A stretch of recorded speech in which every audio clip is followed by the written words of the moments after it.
Movie అంటే peaks లెవెల్లో ఉందన్న. అనిరుద్ అయితే అండ్ ఫస్ట్ ఆఫ్ ఆల్ చెప్పండి మా బక్కోడు బీజిఎం అయితే సినిమా సూపర్ ఉందన్న. ఎక్సలెంట్ బీజిఎం అయితే బాగుంది.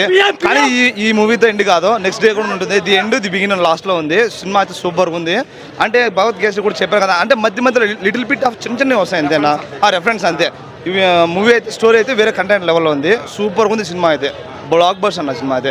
అసలు బాబీ డియోల్ ఇచ్చిన అన్న యాక్టింగ్ అయితే పీక్స్ లెవెల్లో ఉంది నా బాబీ డియోల్ది. బీజం కేక్ ఉంది నా. మా బక్కోడు మైండ్ బ్లోయింగ్ చేసాడు. ఎక్సలెంట్గా ఎంజాయ్ చేసింది. కానీ 3 గంటలు అప్పుడే అయిపోయింది సినిమా అని అనుకుంటాం. ఎక్సలెంట్ మూవీ ఉంది, సూపర్గా ఉంది సినిమా. మటుకి సాంగ్స్ కూడా సూపర్గా ఉన్నాయి. ఆయన పొలిటికల్ ఏం పెద్దగా లేదన్న, లైట్గా ఉంది అంతే. పెద్ద జనరల్గా ఉంది. ఇంకేం హీరోయిన్స్ అయితే పూజ అయితే ఇది కూడా మెయిన్ రోల్ ఉంది, కానీ అంత లేదు, బాగానే ఉంది అన్న. మమితా అది మటుకు ఎక్సలెంట్ అన్న. కానీ సేమ్ టు భగవద్గీతలో మటుకు ఈక్వల్గా ఉంటుంది. కానీ ఆ పీక్స్ లో దానికి దీనికి పక్కన అయితే సూపర్గా ఉంది సినిమా అయితే. మంచి పక్కన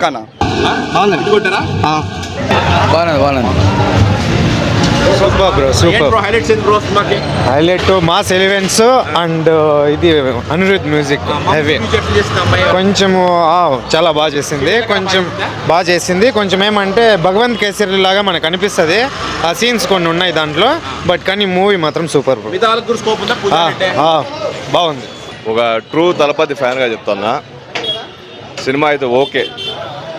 విజయ్ సినిమా కాదు ఇది. యాక్చువల్లీ నేలకొండ భగవంత్ కేసరి సినిమాకి ఈ సినిమాకి సంబంధమే లేదు. ఎక్కడ కూడా ప్లాట్ కూడా మొత్తం చేంజ్ చేసినారు. ఊరికే రైట్స్ తీసుకొని తీసినారు, కానీ సినిమాకి దీనికి సంబంధం లేదు. కరెక్ట్గా ఇదే థియేటర్లో శ్రీకృష్ణలో 2015 పులి సినిమా కాలేజ్ బంకు కొట్టి సినిమా టికెట్లు ఇవ్వకుండా గేట్ బయట వెయిట్ చేసిన. ఫస్ట్ షో అంటే 11 గంటల షో అయిపోయింది, ఆఫ్టర్నూన్ 2 o'clock షో అయిపోయింది, సాయంత్రం ఫస్ట్ షో కూడా వెయిట్ చేసినాము. అప్పటి నుంచే విజయ్ బ్రదర్స్ తమిళనాడులో జయలలిత అప్పుడు సీఎంగా ఉన్నప్పుడు ఆ సినిమా రిలీజ్ చేయకపోతే ఇప్పుడు బ్యానర్లు కట్టినారు. మేము ఎప్పుడో మదనపల్లి కట్టేసినాం, పోలీసు వాడు ఆ సినిమాకే కట్టేసినారు. ఈరోజు నిజంగా విజయ్కి ఇట్లా బ్యానర్లు కడతాంటే నాకు చాలా ఆనందంగా ఉంది. ఎందుకంటే ఒక నిజమైన ఫ్యాన్గా చాలా హ్యాపీగా ఫీల్ అవుతున్నా. ఇంకోటి, ఈ సినిమా 6 నెలల ముందే రిలీజ్ కావాల్సింది. 6 నెలల ముందే రిలీజ్ కావాల్సిన సినిమా ఆ రోజు గవర్నమెంట్ తమిళనాడు స్టాలిన్ సీఎంగా ఉంటే సినిమా ఆడనీయకుండా రిలీజ్ చేయనీయకుండా చేస్తే ఆయనే గవర్నమెంట్ ఫామ్ చేసుకొని ఆయనే ఈరోజు సినిమా రిలీజ్ చేసుకున్నాడు. అంతకంటే ఒక ఇన్స్పిరేషను. ఈరోజు కాశ్మీర్ నుంచి కన్యాకుమారి వరకు ఇండియాలో ఎంతోమంది హీరోలు ఉన్నారు, కానీ తలపతి విజయ్ ఆయనలాగా ఏ హీరో లేడు. ఎందుకంటే ఈరోజు ప్రజలకు కావచ్చు, తమిళనాడులో సంక్షేమం కావచ్చు, ప్రజల ఒక సంక్షేమ పథకాలు కావచ్చు, ఎంతోమంది హీరోలు ఉన్నారు. రిలీజ్ రోజు ఒక్కరోజే 100 కోట్లు 200 కోట్లు కొట్టే హీరోలు ఉన్నారు. కానీ తలపతి ఒక్క తమిళ లాంగ్వేజ్లోనే రిలీజ్ చేసి 300 కోట్లు కొట్టిండే రికార్డ్స్ ఉన్నాయి. ఈ రికార్డులు ఏ హీరోకి లేవు. రీజనల్గా అంటే ఒకే ఒక స్టేట్లో రిలీజ్ చేసి 300-400 కోట్లు కొట్టిండే ఏకైక ఘనత తలపతికి. ఇంకోటి, ఇప్పుడు కాశ్మీర్ నుంచి కన్యాకుమారి వరకు ఎంతోమంది హీరోలు ఉన్నారు.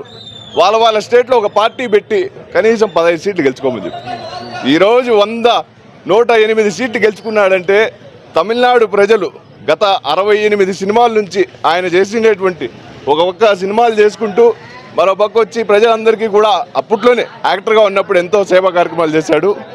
దాన్ని వాళ్ళందరూ గుర్తుపెట్టుకొనే ఒక అవకాశం ఇద్దామని ఇచ్చినారు. ఆ అవకాశం మామూలుగా లేదు. పెట్టిన పార్టీ పెట్టిన కొంతకాలంలోనే సీఎం అయిపోయి అసలు నిజంగా చాలా హ్యాపీగా ఉంది. ఇట్లా హీరోని మళ్ళీ చూడలేం. అందరూ మా ఫ్రెండ్స్ అందరూ చెప్తారు తలపతి. నేను విజయ్ ఫ్యాన్ ఎప్పుడు, సిన్స్ ఫ్రమ్ ద బిగినింగ్. ఎక్కడిచ్చేవాళ్ళు నన్ను. నేను విజయ్ ఫ్యాన్ అంటే వాళ్ళలో చాలా మంది హీరోలు అందరూ ఉంటారు కదా మా ఫ్రెండ్స్, నువ్వేంద్ర విజయ్ ఫ్యాన్ అని. ఈరోజు వాళ్ళందరూ ఒకసారి విజయ్ని చూసుకోమని చెప్పు, వాళ్ళు మాట్లాడదాం. ఎక్సలెంట్ బ్యాక్గ్రౌండ్ కానీ మొత్తము మన బాలయ్య సినిమా లాగా కొంచెం సీన్స్ అనిపిస్తాయి కానీ అండ్ డిఫరెన్స్గా చాలా బాగా చాలా బాగుంది. ఎక్సలెంట్గా సూపర్ అన్న.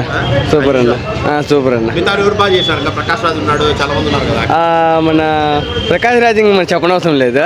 ప్రకాష్ రాజ్ గురించి villain excellent, villain highlight, villain background music కానీ ప్రతిదీ చెప్పడము హైలైట్గా చూపించారు. తప్పు కూడా చాలా బాగుంది.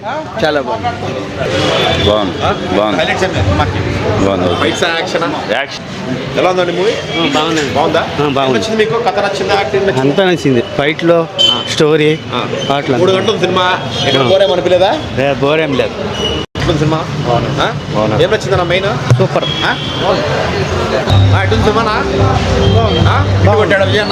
హిట్ కొట్టాడు. మీకు మెయిన్ పాటలు ఎట్లున్నాయి, ఫైట్స్ ఎట్లున్నాయి? అన్నీ బాగున్నాయి. ఎట్లా సినిమానా? సూపర్ బ్లాక్ బ్లాస్టర్ మూవీనా ఎక్సలెంట్ అన్న కథ మార్చేసాడంట మొత్తం. కథ మార్చినాడు సూపర్గా ఉంది హైలైట్గా ఉంది స్టోరీ అది గైస్ మన జననాయకన్ అలియాస్ జననాయకుడు అనే సినిమా యొక్క పబ్లిక్ టాక్ అండ్ హిందీలో కూడా జననేత అని రిలీజ్ చేశారు. సో 3 లాంగ్వేజ్లోనూ విజయ్ వన్ మ్యాన్ షో అదరగొట్టాడని చెప్పి ఆడియన్స్ అయితే ఇప్పుడే మనం ప్రీమియర్ షో పడింది. దానికైతే సంబంధించిన పబ్లిక్ టాక్ మనం చూశారు కదా. సో ఇలాగే మన ఛానల్ కంటిన్యూ చేస్తుండండి, ఫాలో అవుతుండండి. So this is genuine public talk from Madanapalle Masti. So ఈ సినిమా అనేది జనవరిలో వచ్చింటే వేరే లెవెల్ అని చెప్తున్నారు వాళ్ళ ఫ్యాన్స్ కానీ లైక్ మూవీ లవర్స్ కానీ చెప్తున్నారు. సో ఆయన పొలిటికల్ కెరీర్కు చాలా బెనిఫిట్ అయ్యేదని చెప్పి, కానీ లేట్ అయినా పర్లేదు సీఎం అయ్యి మరి సినిమా రిలీజ్ చేసుకొని పెద్ద హిట్ కొడుతున్నారంటారు. That's Jananayakudu talk. అండ్ అలాగే ఇంకొక విషయం చెప్పాలంటే మన ఏ ఛానల్ అయినా కానీ మీకు వేరే వేరే కంటెంట్ ఉండొచ్చు, కానీ మన మదనపల్లి మస్తీలో we have 1 lakh subscribers, more than 1 lakh subscribers ఉన్నారు మనకి. సో 1,00,000 మంది పైగా ఉన్న సబ్స్క్రైబర్లు only cinema lovers or cinema content చూసే ప్రేక్షకులు మాత్రమే ఉన్నారన్నమాట. That's Madanapalle Masti. So follow అవుతుండండి, స్టే ట్యూన్ టు. అలాగే ఈవినింగ్ మనం చెన్నై లవ్ స్టోరీ పబ్లిక్ టాక్తో కలుద్దాం. Thank you so much, see you, bye.